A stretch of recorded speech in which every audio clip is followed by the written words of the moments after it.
Thank you, Chris. With the polls tightening and less than a week to go, Governor Gretchen Whitmer and Tudor Dixon campaigned today in mid-Michigan. Whitmer was in Mount Pleasant and Dixon stopped by Midland. Elise caught up with both candidates and has more on their message to voters in this final stretch. Governor Gretchen Whitmer receiving applause from an enthusiastic group of volunteers in Mount Pleasant.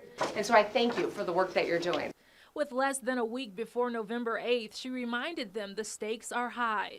It's energizing. You know, we do this work because we love people. The volunteers were joined by Democratic candidates who are also on the ballot and who share Whitmer's view on abortion rights. I believe that every woman should have the ability to make her own decisions about her body and her future, period. And my opponent wants to take us back to 1931 and make abortion a felony, no exceptions for rape, no exceptions for incest, criminalizing doctors and nurses. If they want Gretchen Whitmer's stance on abortion, they can vote, but they should also be assured that a judge has already ruled in this case and said that there will be no ban on abortion in the state of Michigan. I would love to see some of those protections go back into place that would make sure that you have to have parental consent if you're a minor and you would like to get an abortion. I get my kicks out on the outskirts. Tudor Dixon rolling into Midland Wednesday night, greeted by an engaged crowd of hundreds.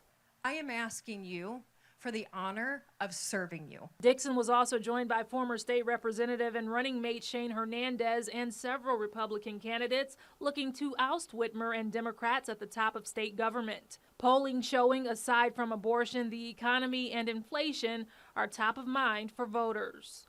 Whitmer saying she's focused on creating opportunities for everyone.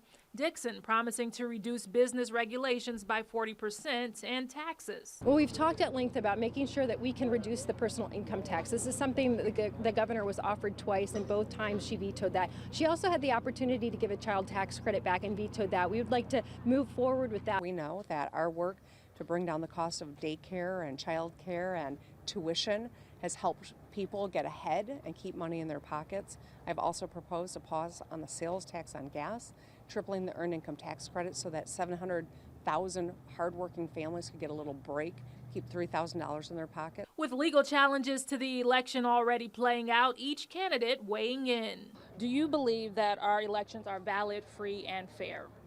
This last election, 2020, has been audited 250 times, including by the Republican Senate.